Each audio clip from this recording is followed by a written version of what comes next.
एक सेकंड में अपनी स्क्रीन शेयर कर देता हूँ।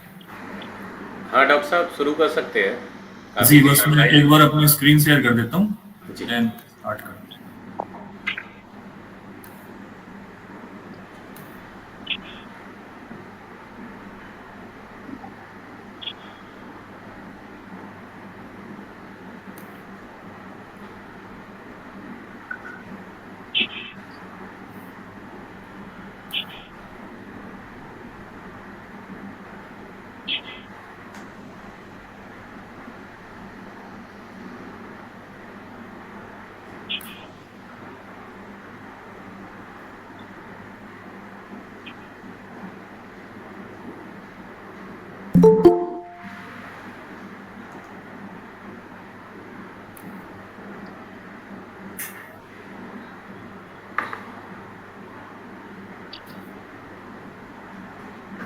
हाँ, तो आज का जो हमारा टॉपिक है मेन है धान की खेती में पोषक तत्वों का संबंधित सही प्रबंधन, जिससे आप कम लागत में ज़्यादा उपज ले सकते हैं। होता क्या है कि जो हम भैया वो किसान भाई खेत में अपनी खाद डालते हैं या उर्वरक का यूज करते हैं, उन उर्वरक और खादों का सही तरीके से प्रबंधन न करने के कारण हमारा लागत तो बढ़ जाती है, बट उसका उपज नहीं हो अरे पाता। किसान का बिजनेस और तो बहुत बहुत सारी बड़ा चीजें है। ऐसी हैं जिनको हम अब किसान अपने आती है नहीं लोकली है, अपने फार्म पे शुरू बना होती के है। अपने और खेत में यूज कर सकते हैं, जिससे आपकी उपज भी बढ़ेगी और आपकी कॉस्ट भी कम आएगी, आपका खर्चा कम आएगा खेती में। तो इसी से संबंधित आज हमारा टॉपिक है। हम स्टार्ट करते हैं। अ, जो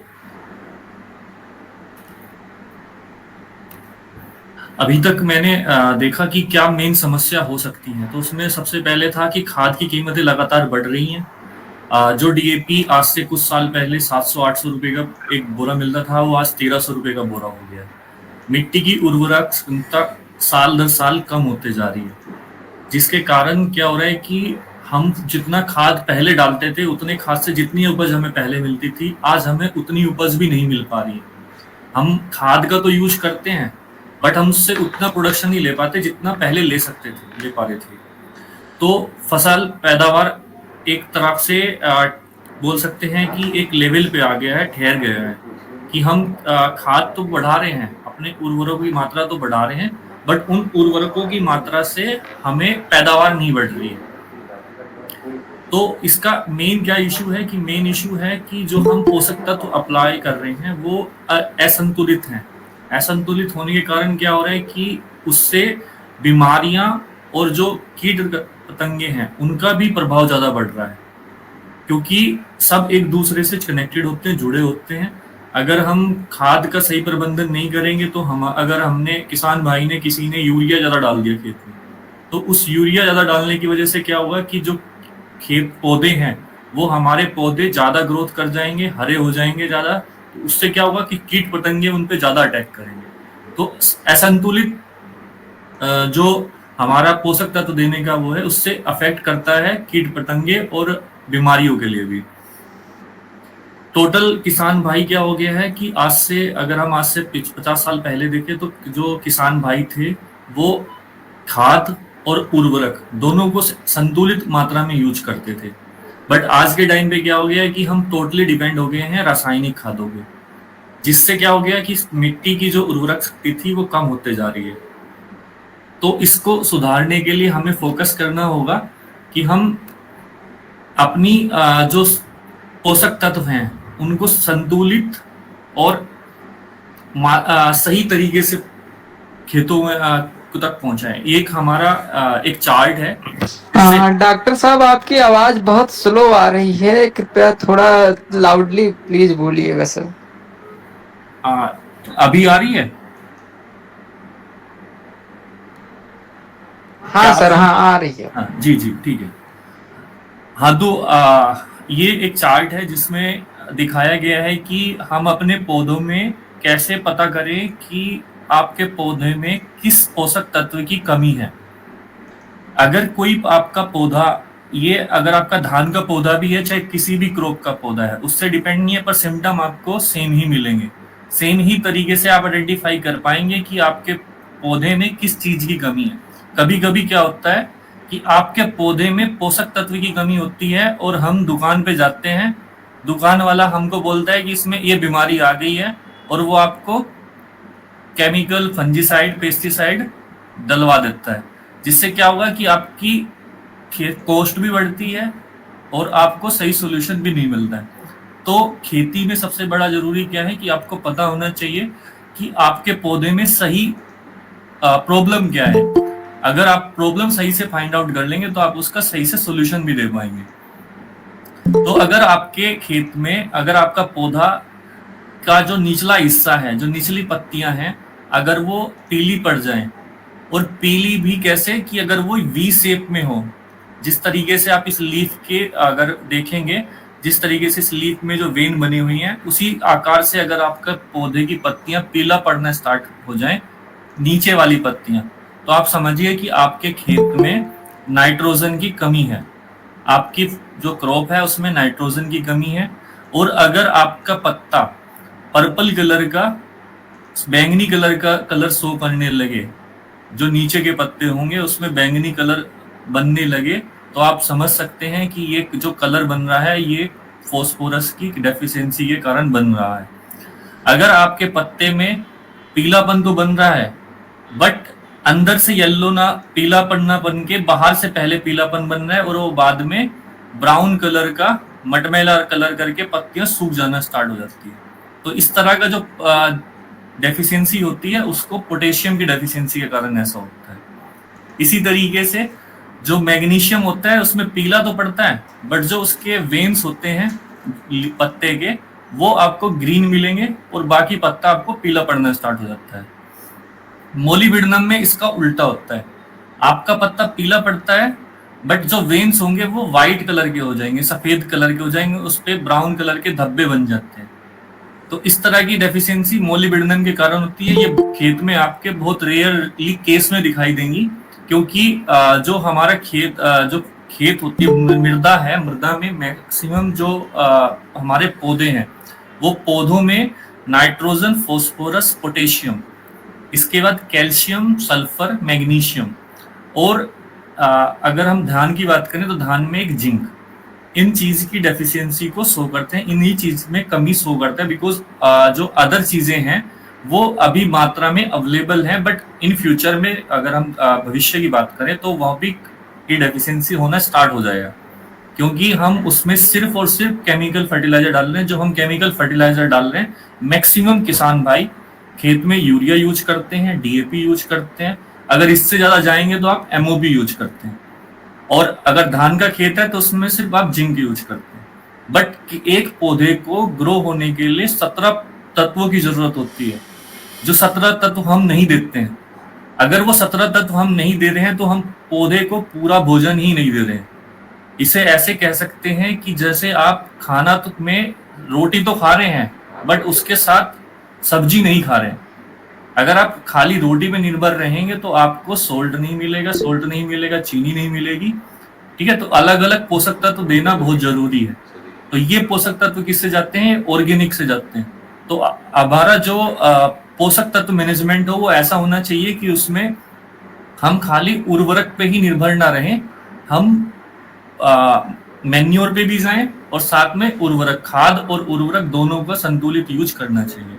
तो इस तरीके से हम इस चार्ट के माध्यम से हम ये पता कर सकते हैं कि हमारे खेत में किस पोषक तत्व की कमी है, जिसको हम किस अलग तरीके से सुधार किया जा सकता है। तो सबसे पहले हमारा जो मेन मोटो होना चाहिए, वो मेन मोटो होना चाहिए कि हम पहले प्रॉब्लम का पता करें कि हमारे खेत में किस पोषक तत्व की समस्या है, या फिर किस पोषक, इसके लिए हम सबसे पहले क्या करना चाहिए, सोइल की टेस्टिंग करा लेनी चाहिए।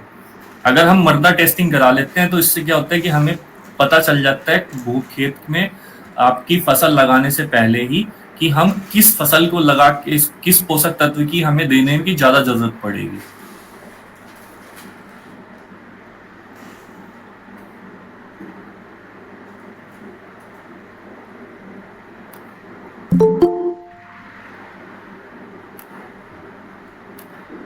अभी हम सुधार की बात करते हैं। अगर हमारा जो पोषक तत्वों का सुधारने का तरीका है, पोषक तत्व देने का तरीका है, वो सिर्फ उर्वरक यूज करना ही नहीं होता। हम फसल चक्र को सही से यूज करके भी अपने खेत में पोषक तत्वों की मात्रा को बढ़ा सकते हैं। कैसे बढ़ा सकते हैं?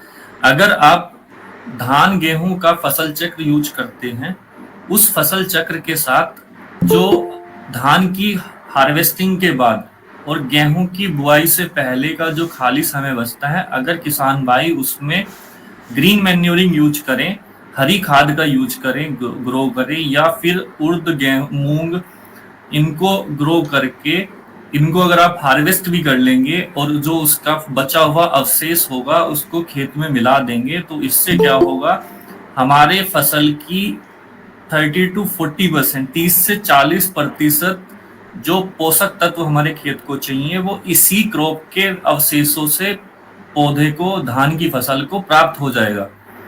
तो हमारा सबसे पहला जो मोटो होना चाहिए कि हम अपने क्रॉप रोटेशन को, फसल चक्र को इस तरीके से संसाधित करें कि हम उसमें कम से कम एक फसल लेग्यूमिनेसी फैमिली या दलहनी जिसको बोलते हैं वो अब ऐड करें, जिससे हमारा जो धान गेहूं की जो फसल है जो हम लेना चाह रहे हैं उसकी उपज भी बढ़ेगी, हमारी मृदा की जो पोषक तत्व हैं उसमें पोषक तत्व बढ़ेंगे।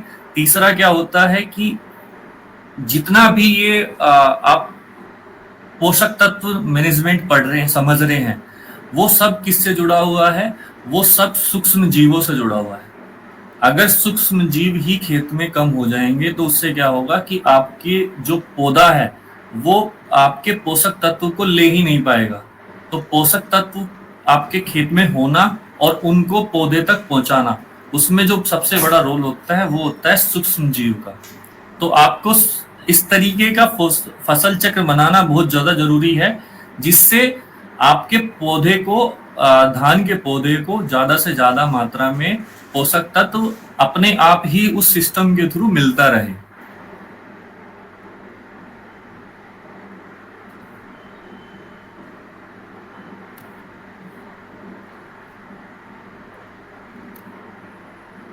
ये कुछ जैविक और देसी उपाय हैं जिनको आप अपने घर पे भी यूज करके बहुत सारे पोषक तत्वों को अपने धान की फसल को पहुंचा सकते हो।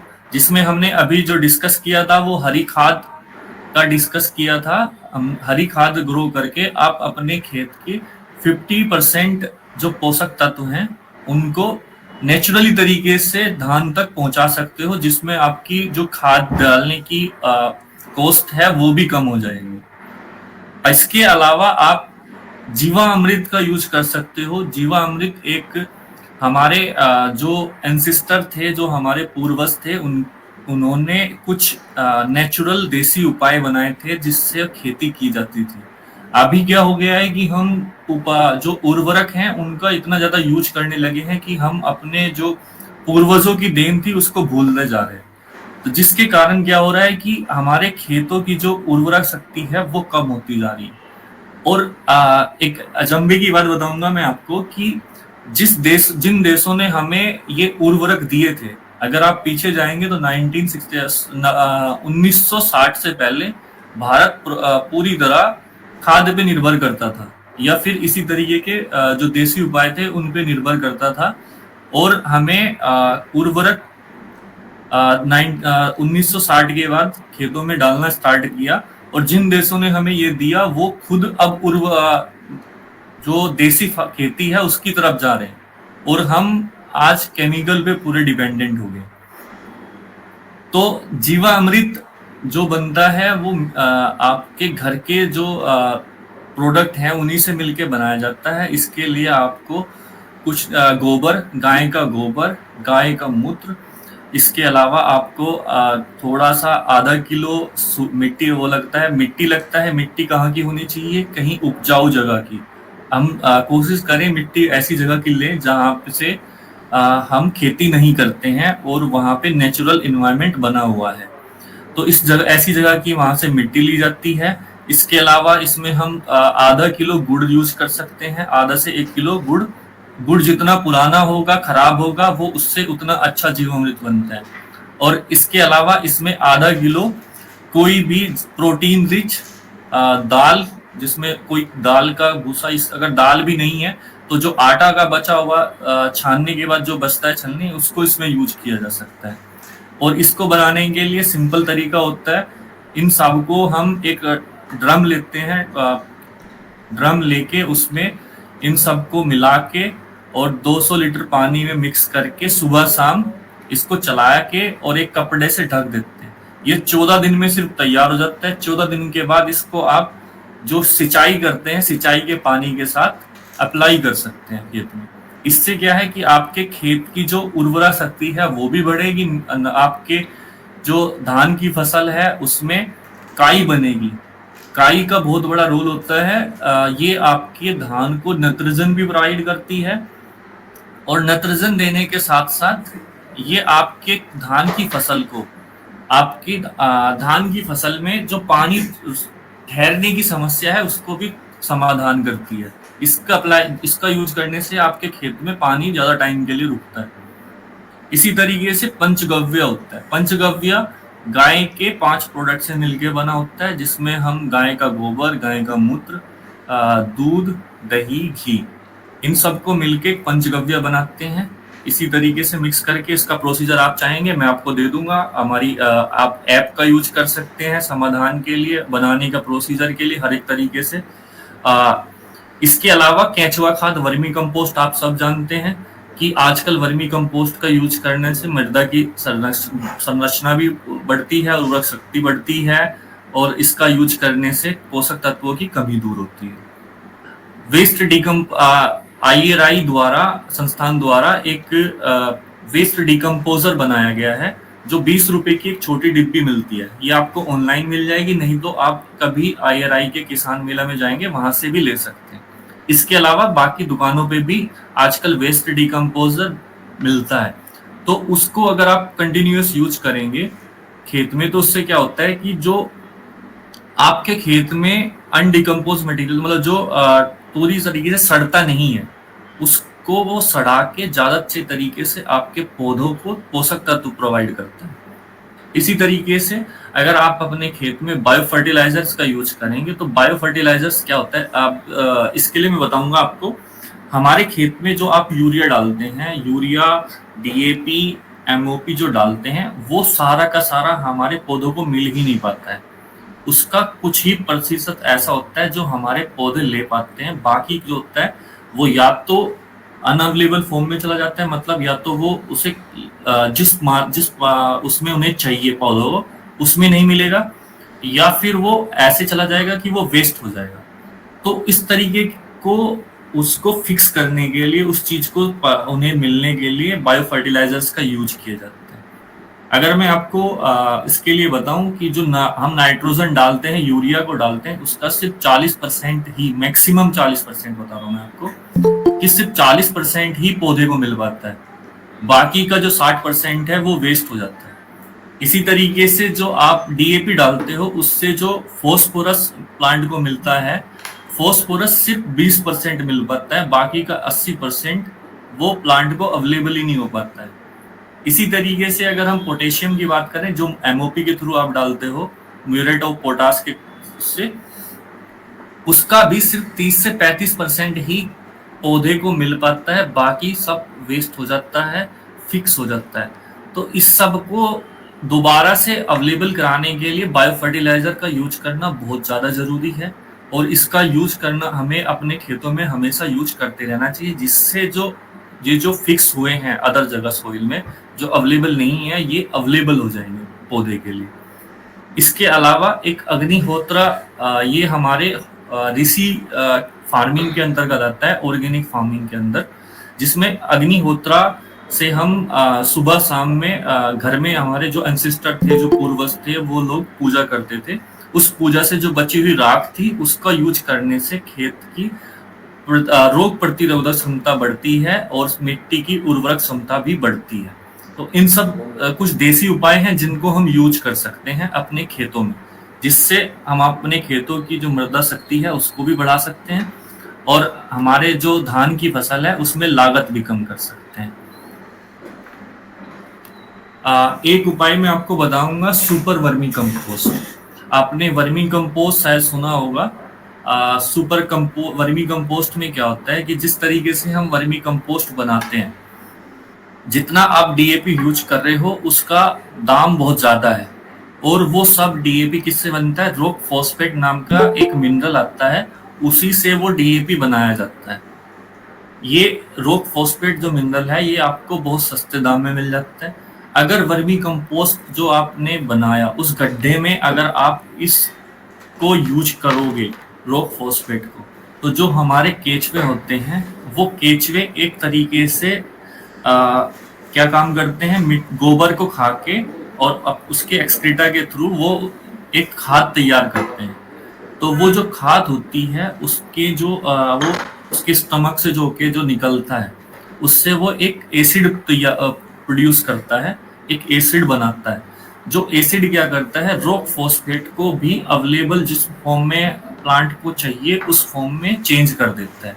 तो इस तरीके से क्या होगा कि जो आपका वर्मी कंपोस्ट होगा वो फॉस्फोरस रिच होगा।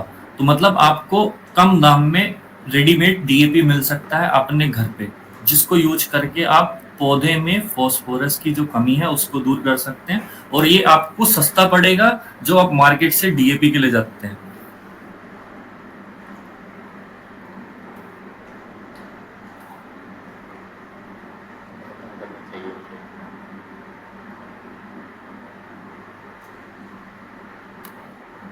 अगला उपाय है अजोला। अजोला क्या है? एक बहुत छोटा वाटर मतलब पानी में तैरने वाला पौधा होता है, एक तरीके से फर्न होता है ये।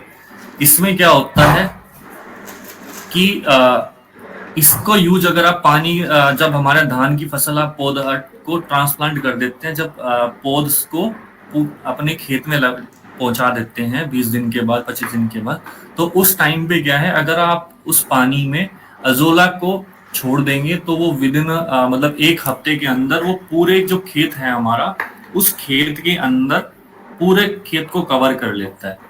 इससे क्या होता है कि आपके खेत में सिर्फ नाइट्रोजन, फॉस्फोरस, पोटेशियम ये तो अवेलेबल हो ही रहा है, इसके साथ साथ वो आपके खेत में घास की समस्या को भी दूर करता है, क्योंकि वो एक पूरा कवर बना लेता है जिसके अंदर से घास नहीं, आपको हवा ही नहीं मिलेगी, ऑक्सीजन नहीं मिलेगी, जिससे वो बाहर आ पाएगा।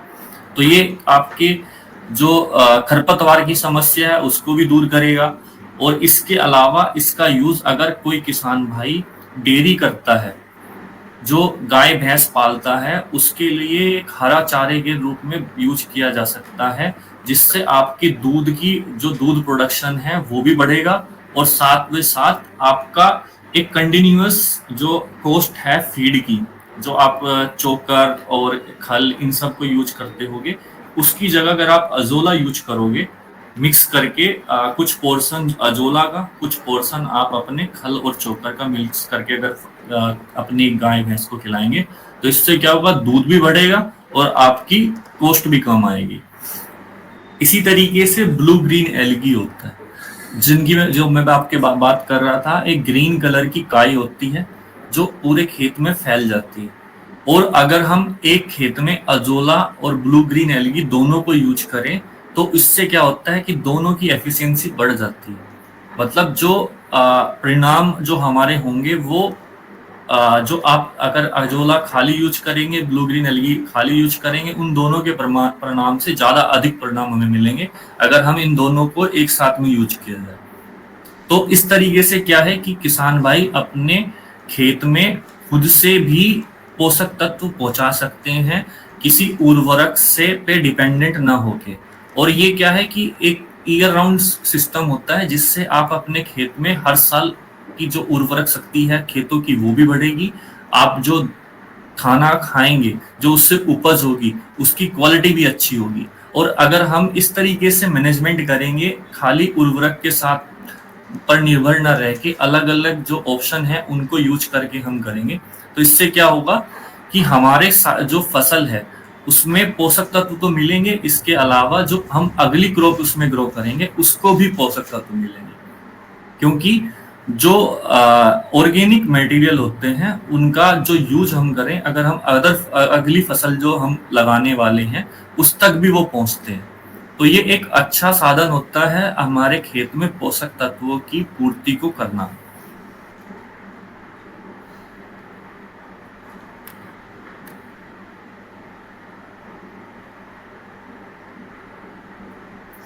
ये एक चित्र है अजोला का, अगर आप देखना चाहें तो ये एक इस तरीके का वाटर फर्न होता है, जो अगर आप पूरे खेत में जब आप अजोला यूज करेंगे तो वो इस तरीके से पूरे खेत में अजोला को फैला लेता है।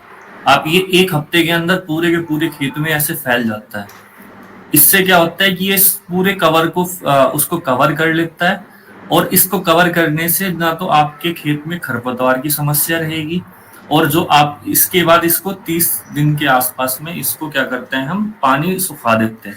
फिर वो धीरे धीरे क्या होगा, पानी जो मिट्टी है उसके साथ में डिकम्पोज होके आपकी फसल को पोषक तत्व प्रोवाइड करता है।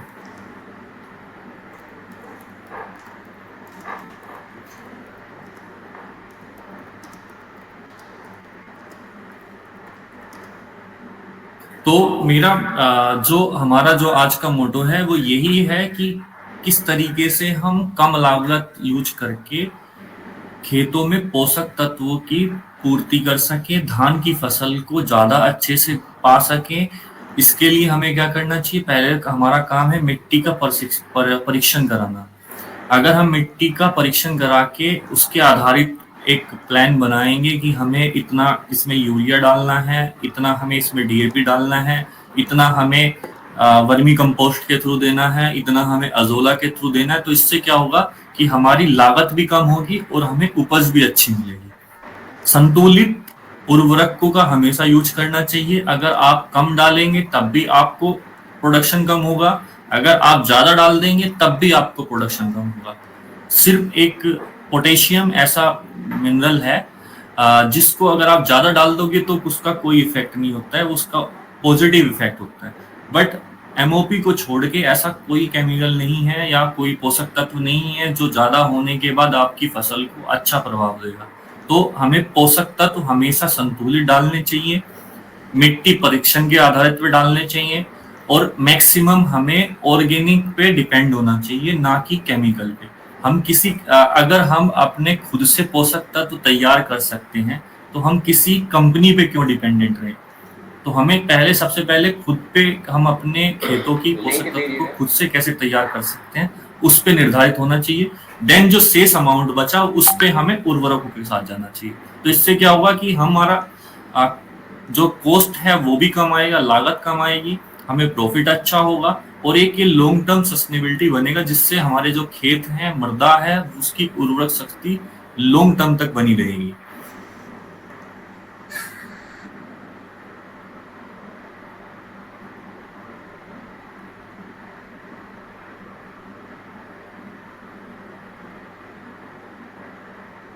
अब अगर हम ऑर्गेनिक के साथ में केमिकल डाल रहे हैं, जो हम फर्टिलाइजर डाल रहे हैं, तो उनका सही टाइम क्या होता है अप्लाई करने का, क्योंकि खाली डालने से ज्यादा ये भी निर्भर करता है कि हम उन पोषक तत्वों को कब अप्लाई करें। तो हमें जो हमारे पोषक तत्व हैं वो जैसे नाइट्रोजन हुआ, जिंक हुआ, ये हमें कब अप्लाई करनी चाहिए। जो हमारे फास्फोरस, पोटेशियम है वो हमेशा हमें सोइंग के पहले या सोइंग के टाइम पे यूज करने चाहिए। जब हम खेत में अपनी धान लगा रहे हैं उससे पहले, जब हम खेत की तैयारी कर रहे हैं उसमें टाइम पे यूज कर सकते हैं। नाइट्रोजन को हमें एक हफ्ते के बाद यूज करना चाहिए ट्रांसप्लांटिंग के, क्योंकि इससे क्या होता है कि नाइट्रोजन क्या है कि एक हाईली मतलब मूवेबल है, मतलब एक जगह से दूसरी जगह बहुत तेजी से जाता है, इसका लॉस बहुत ज्यादा होता है। तो इस लॉस को कम करने के लिए हम नाइट्रोजन को क्या करते हैं, एक तो इसका सही टाइम दें और इसको कम कम अमाउंट में अप्लाई करें, एक साथ में सारा खाना ना दें। जिस तरीके से अगर मैं इंसान की बात करूं, अगर मुझे अपने 1 महीने की डाइट के लिए 30 रोटी की जरूरत है, तो अगर मैं 30 रोटी मेरे सामने एक साथ में रख जाएंगी तो मैं उसे नहीं खा पाऊंगा। तो इसी तरीके से इसके लिए भोजन है, तो इसके लिए जो नाइट्रोजन भोजन है उसको हमें क्या करना चाहिए, अलग अलग स्प्लिट में देना चाहिए। पहले डोज में 7 दिन पे दें, 7 दिन में जो 50% हमें नाइट्रोजन देना है, उसका 50% नाइट्रोजन हमें रोपाई के 7 दिन के बाद दे देना चाहिए। बाकी का जो 50% है, उसको हमें 25-25% में 2 भागों में डिवाइड करना चाहिए, जिसका पहला, जब पौधा अपने टिलरिंग स्टेज में हो, ये आपको 30 से 40 दिन, अबाउट 30 के दिन के आसपास में मिलेगा, जब मैक्सिमम टिलरिंग प्लांट में हो रही हो। उस टाइम पे हमें जो सेकंड डोज हमारे 25% की है, वो अप्लाई करनी चाहिए। तीसरी जो डोज है, वो हमें फूल आने के टाइम पे, जब बालियां बनने निकल आई हो, उसके बाद हमें अप्लाई करना चाहिए। इसके साथ अगर हमें लग रहा है कि किसी पोषक तत्व, किसी माइक्रोन्यूट्रिएंट की डेफिशिएंसी है, जो हमने पहले डिस्कस किया था एक चार्ट के थ्रू, अगर उस हमें लग रहा है तो हमें उस टाइम पे उसे अप्लाई कर देना चाहिए। जो माइक्रोन्यूट्रिएंट्स हैं, अगर हम ऑर्गेनिक मैनेजमेंट यूज कर रहे हैं, तो मैक्सिमम टाइम में आपको जरूरत ही नहीं पड़ेगी किसी माइक्रोन्यूट्रिएंट देने की। अगर हम टोटली डिपेंड होंगे ऑर्गेनिक फार्मिंग, ये उर्वरक के ऊपर, तब हमारे खेतों में, हाँ यस, हाँ, तो तब हमें जरूरत पड़ेगी अदर जो माइक्रोन्यूट्रिएंट्स हैं, उन्हें अप्लाई करने की। तो अगर हम ऑर्गेनिक पे रहेंगे तो हमें जरूरत ही नहीं पड़ेगी। बाकी अगर आ रहा है तो डेफिशिएंसी का आप दे सकते हैं।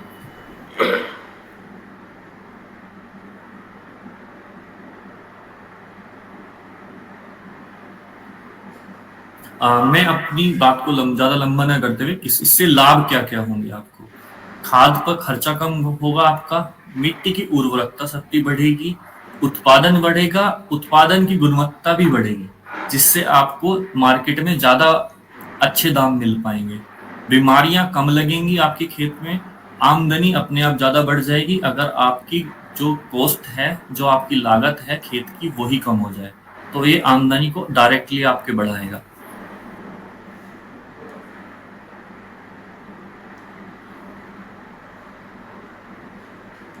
तो सही, अगर जो हमारा जो निष्कर्ष है आज की उसका, अगर हम फसल चक्र, super vermi compost, azolla, blue green algae और संतुलित खाद का यूज करें, तो हम कम लागत पाकर ज्यादा उपज बना सकते हैं। साथ ही साथ अपनी मृदा, जिसपे हम पूरा खेती निर्भर है, उसकी उर्वरक शक्ति को भी लॉन्ग टर्म के लिए बनाए रख सकते हैं। तो इसी के साथ मेरे जो मैं आपसे अपनी बात साझा करना चाह रहा था, वो यही थी। अगर किसी का कोई क्वेश्चन हो तो मैं प्लीज।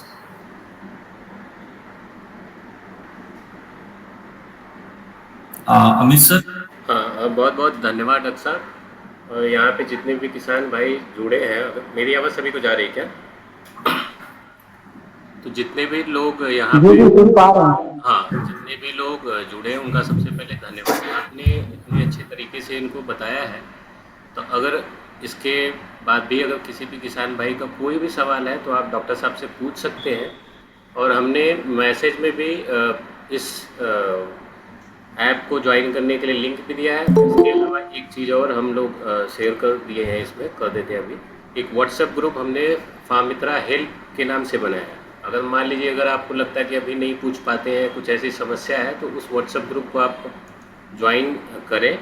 और इसमें जो डॉक्टर साहब जैसे बहुत सारे एक्सपर्ट हैं, हर फसल के एक्सपर्ट हैं, तो आप उनमें अपने क्वेश्चन को लिख सकते हैं, जिससे कि वो आप आपकी समस्याओं को वो अच्छे तरीके से आंसर दे सकते हैं। और अगर जिसको कोई भी क्वेश्चन हो, वो अभी डॉक्टर साहब हैं एक्सपर्ट, जो हमारे एग्रीकल्चर फार्मित्रा एक्सपर्ट हैं, आप उनसे पूछ सकते हैं।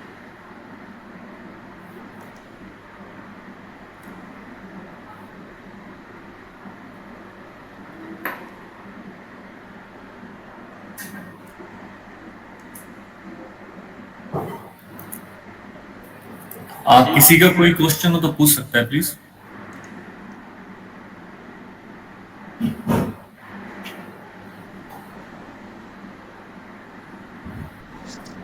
डॉक्टर साहब, एक सवाल ये था मेरा जी। कि जैसे हमने अभी खेत में धान की फसल लगाई हुई है जी। तो हाँ, बारिश जो है बहुत कम ही हो रही है, तो इसमें प्रॉपर जो है सिंचाई का थोड़ा कम साधन उपलब्ध है, तो उसमें जो है उसकी पत्तियां पीली पड़ जा रही हैं। जी, पत्तियां कहाँ की पीली पड़ रही हैं? जो अभी मैंने आपसे पीछे भी बताया था कि एक बार बता सकते हैं पत्तियां कहाँ से पीली पड़ रही हैं, ऊपर से कहाँ से, या पूरा पौधा पीला पत्तियां पड़ रहा है? धान के कॉर्नर पे, एकदम कॉर्नर पॉइंट पे, वहीं पे पीली होना हल्का हल्का शुरू हुआ है। तो ये नीचे की पत्तियां हैं या ऊपर की पत्तियां हैं? नहीं नहीं नहीं, ऊपर की पत्तियां, नई पत्तियों को बिल्कुल छोड़ नहीं। के दूसरी हाँ, पत्तियां सर। जी।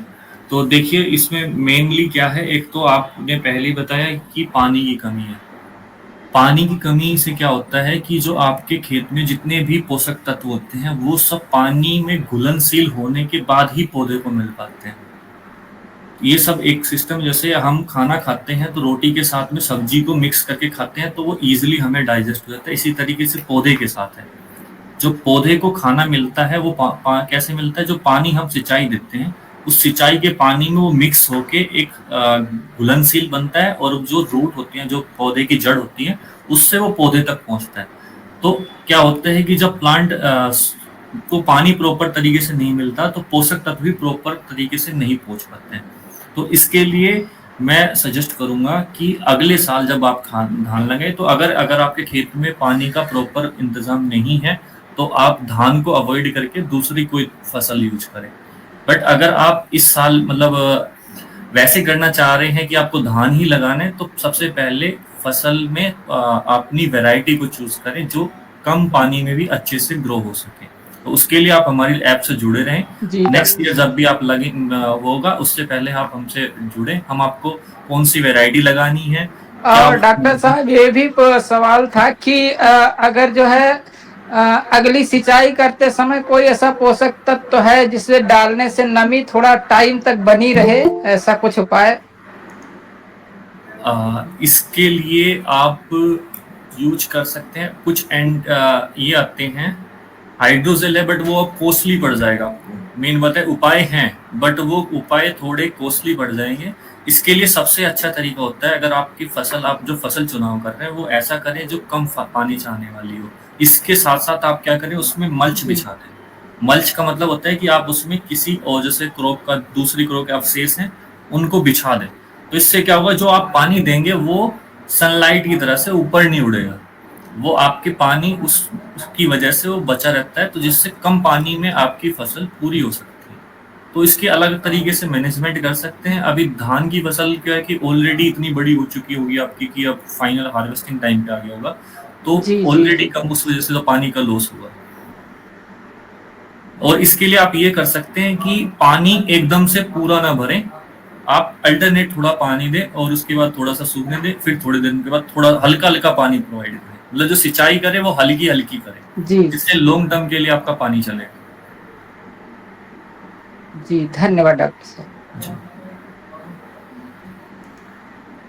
ठीक है डॉक्टर साहब, मुझे लगता है कि सारे किसान भाइयों को जो भी समस्या है, अगर उनको लगता है यहाँ पे उनको पूछने में थोड़ी समस्या या कुछ ऐसे ही हाँ, कोई नहीं। जी जी जी, आप व्हाट्सएप के थ्रू कोई भी किसान भाई पूछ सकता है कभी भी। ठीक है, तो फिर ये वेबिनार हम लोग यहीं पे समाप्त करते हैं, और इसी कड़ी में अगले संडे को भी हम एक वेबिनार शुरू करना चाह रहे हैं, जिसमें अगर किसान भाइयों को कोई सुझाव है कि किसके बारे में करें तो वो भी अपना इस ग्रुप में दे सकते हैं, और नहीं तो फिर हम एक जो कि इस समय की जो ज़रूरत है उसके अनुसार कोई एक टॉपिक चूज करके उस पर हम एक वेबिनार करेंगे। ठीक है डॉक्टर साहब, आपका बहुत बहुत ठीक धन्यवाद। है, धन्यवाद।